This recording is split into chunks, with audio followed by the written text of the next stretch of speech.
the addition of LIANG to the game, and now that you can access all Season of Conquest commanders in Season 3, I will be making a new update to my tier list, creating the new best legendary commander tier list, as some commanders which used to be in my best investments are no longer on there. For example, Alexander the Great won't be on there. And the reasons for this are extremely important. If you are interested in investing in any commanders, it's imperative that you watch this list first, just to get a gauge of where they sit in the meta.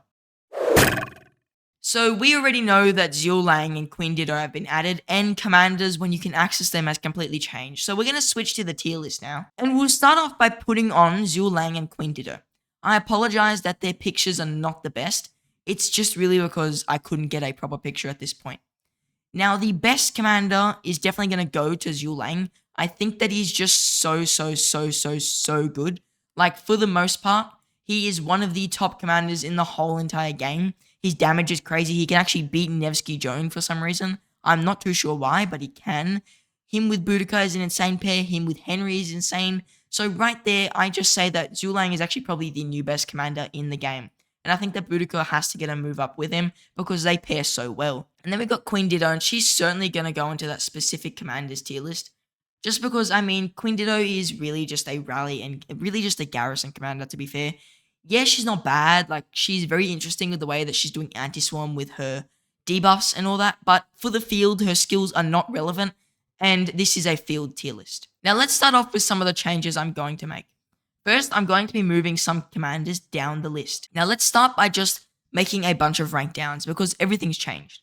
We'll start off at the top of the tier list. I don't think much has really changed here besides the addition of LIANG. I think I'm going to move Henry down to great commanders just because Henry is very good. But I think he's really on par with like Tariq Ibn Ziyad. Maybe he's definitely better than Artemisia, definitely better than YSG. I think he's just on par with Tariq. Next change I'm going to make, I think all the best commanders are fine. But in the great commanders, YSG is getting moved down to actually specific commanders. YSG used to be one of the best commanders in the game only because you could access him so early. But now that you can access Season of Conquest commanders in Season 3, which is really not that long, I think it's really just very hard to invest in a YSG without agreeing to spend a lot of money on your account. Artemisia is also getting moved down to specific commanders if you're not running 3 or 4 Archer Marchers. She's not that good because Boudica has better pairs with LIANG. Henry has better pairs, obviously. Boudica's LIANG is just too overpowered for me to say that Artemisia with Boudica is actually better. Next, I'll definitely be moving down Alexander the Great to actually just the bottom of specific commanders with YSG, because if you're getting Alex, you're wailing. Like, he doesn't have a relic, he's not that good for the most part if we're being realistic. And yeah, he's usable, but now that you can only access him in Season 2, he's really tough to actually get to a good spot and actually justify it as a good investment, because I think you'd rather a Guan over an Alex almost any day. I also think that, honestly, Nebu's got to go down to the top of the specific commanders, just because that, yes, Nebu with LIANG is good, but it's not as good as some people expected, and I think that he's definitely still a very usable commander, very good for 3 Archer Marchers, amazing for 4, and he's definitely usable with LIANG, but for the most part, he's not as strong as I would have hoped with LIANG. William and Zhang Yu will be staying where they are. I like Pakal and Harold in the same spot. And then let's work on the specific commanders. Attila is definitely getting ranked down because I looked at some LIANG reports against Attila Takeda. It's just not even close. Like, not even close. Like, he won by 10,000 sevs. He is the opposite troop type and he's winning by so much. So Attila really is not as powerful as he used to be, and he definitely is not really as deserving of the specific commander's rank.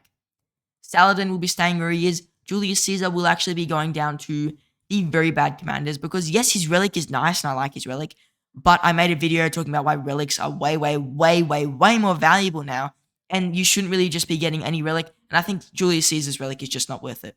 Same for Khan. If you don't have Khan maxed, I don't think there's a point in really getting him or getting his relic. Next on the list to get moved down is actually Ramses, because I think Ramses doesn't perform well enough with LIANG for me to say it's a good commander pair. He's going at the top of bad commanders because it's certainly usable, and it does fare quite well in 1v1 situations, but in the open field, I don't think it's going to do too well. The next rank down is definitely going to be Charles Martel, purely because he is still pretty good, but he's going to cost you like 2,000 total of those relic coins, which are very rare.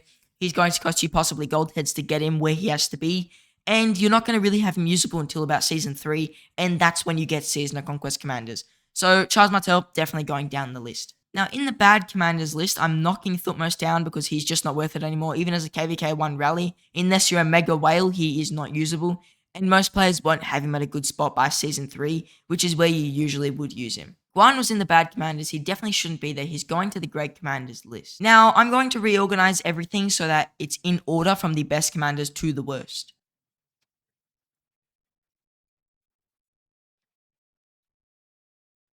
One notable change is I did move Constantine down a tier. He used to be in the specific commanders because he was a really good KVK3 garrison, but that's definitely not the case anymore because KVK3 garrisons are seasonal conquest garrisons, and he's only good in Sunset Canyon. That's the only reason he's really on the bad commander list. Otherwise, he would be in Just No because he doesn't fare very well in the field, like at all. But if you are a Canyon nerd or a Canyon like real competitive player, then yeah, Constantine's pretty good. But for the most part, I wouldn't be getting him. This is what the final list looks like. I kept Zulang at rank 1. I kept Boudica at rank 1. I think that's very nice. Nevsky and Joan is still very, very good. Nevsky and Minamoto is also very, very good. Scipio with Sargon is obviously the best commander pair at the moment. I like Tariq in the Great Commanders because he is very tanky. Guan Yu's silence is actually still very valuable, even though he can really, really, really be hard countered by Boudica and Zulang respectively. Henry pairs very well with Zhuge. That's why I like him up on the Great Commanders list. He is the best second archer commander. So I think that if you're running 2 archer marches, you need a Henry. William, everyone was telling me he's really good and I underestimated him, and I was looking into some reports and speaking to people who have him. You were definitely right, I was wrong. So William is definitely in the Great Commanders list. Zhang Yu, same situation. He actually beats Boudica Zhuge for some reason, but Nevsky Joan doesn't. I'm not too sure why, but Zhang Yu is definitely going to stay on Great Commanders. Mehmed's relic is the only relic I can say with confidence besides Minamoto's, which is actually worth it. Ethelflaed's literally free, so she's definitely a great commander, and running her gives you a nice, very, very good debuff. Harold I still really like, and Pakal is probably part of the second or third best infantry march, plus he is a rally, which is the reason that he's still up there. If he becomes a very obsolete rally, he wouldn't be where he is now, he'd probably be in the specific commanders list, but since he's good in the field, he's good in rallies, and good in Canyon, he's going in the great commanders. Nebu, I really like for 3 archer marches, especially if you're running 4, you must have a Nebu. Chandragupta, I'm actually a pretty big fan of. I like what he brings. Saladin, I also really like with Ethelflaed, which is why he's still in the specific commanders. Amanaturi works for 4 or 3 archer marches. Trajan, I have made a video talking all about Trajan where I really like him. Gilgamesh, I also really like because Gilgamesh is still a very, very powerful commander for archer mains. For non-archer mains, though, he's not very much worth it. Cyrus, I also very much like with Boudica if you're running 3 marches, and archer main people definitely should run a Cyrus. Same thing with Artemisia, she works very well with the Manaturi, also works very well with Boudica if you're not running a Zulang. Mulan is a very, very whaley commander. I might actually move her just down next to the Tamiris. And then YSG and Alex have actually fallen down, not because they aren't very good anymore, it's just because you get access to them later, especially Alex. And for the most part, Alex is not as good in Seasonal Conquest as some other commanders really are. And with the release of Zulang, like Alex Guan Yu gets destroyed, Alex Scipio gets destroyed. Like I have reports in the video yesterday of just Alex's getting demolished. Tamiris, still a very whale commander, very, very much for a 6th or 7th march. That's why she's in specific commanders, but for most players, I don't recommend her. Mulan, very whale commander. The 2 range commanders are going to stay where they are because range is still in a very niche spot at the moment, and I'll be looking into range commanders even more once my Siege restart account begins, but until then they are staying where they are. Then I've got all the main garrison and rally commanders lined up here, Bertrand being the worst of all the specific commanders because I feel like he's okay on the field, but he's not that amazing. He doesn't bring too much that's like, wow, I really, really like him.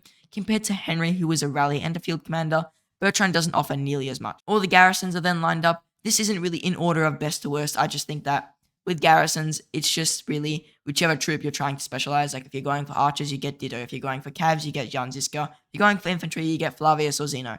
Pretty simple. I moved Ramses down because I think Ramses just doesn't fare as well as he used to. CJ, I actually think, yeah, he's pretty good, but he's only damage. That's why I don't really like him as a commander, especially as an investment. Attila Takeda is just not good anymore. Attila Nevsky is okay, but you've got Joan, you've got William, you've got Zhang Yu, you've even got Mehmed, who I would argue that are better. Minamoto is better with Nevsky. And Attila just on his own with any other commander is not going to fare very well. I don't mind Charles Martel, but the way that you access his abilities are really through that relic, and it's extremely expensive nowadays, so I don't really like him anymore. Constantine just is not relevant enough for me to say you should use him anymore. Khan's relic is too expensive. Unless you've maxed him, he's not worth it, and I wouldn't be going for him just because of his relic. Caesar's relic is too expensive in my opinion. Most players won't use him. If you're running a Zhang and you have no one to put behind him, and I mean like no one, like I'd rather a Mehmed, then you could get Julius Caesar's relic, but I wouldn't be doing it. Richard just is not as good as he used to be. Leo, same story as Richard.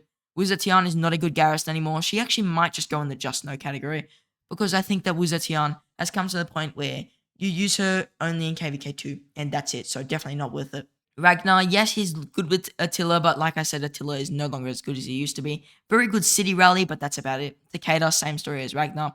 Kaukau's only good for barbarians. I really wouldn't say he's good for much else. He's probably belonging in the just no as well. Jadwiga just really gets outclassed by Heraclius for some reason. Jan Ziska with Heraclius is really, really good. She is still a very good garrison, but she's only a garrison. I'd much rather a Jan Ziska Heraclius as well. YSS also just gets outclassed by Heraclius. Still usable, but I think Heraclius is better.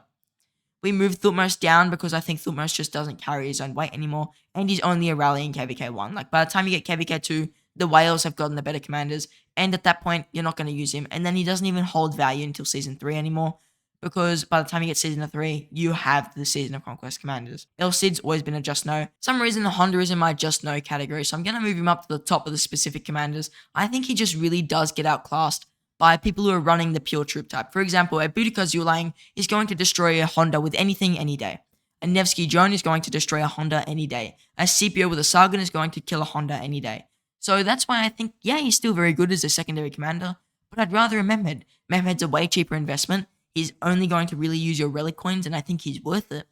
And he's got just better damage. He works really well with a lot of the top commanders. So does Honda, but Honda's just way too expensive for me to really say I like Honda still. Hannibal Barca's trash. Frederick is pretty trash. Suleiman, trash. Theodora is only a city garrison, so I think a peace shield is just better. Or really, I think Zhuge kind of does what Theo does, but better. Charlemagne is garbage, like I don't have to say that. All three gathering commanders are useless. Lubu is basically inaccessible nowadays, and if you have him, he's trash. Moctezuma improves your bar before it rallies by about 3 7 and Wuzetian is garbage. So there's the final commander tier list. Now, I think I have got every single commander on the tier list. If I missed one, let me know in the comments. And if you disagree with any of the placements I gave, also let me know in the comments with your reasons. I always am curious to hear the Rise of Kingdoms community's perspective, and I will try to tell you why I placed the commander in that rank.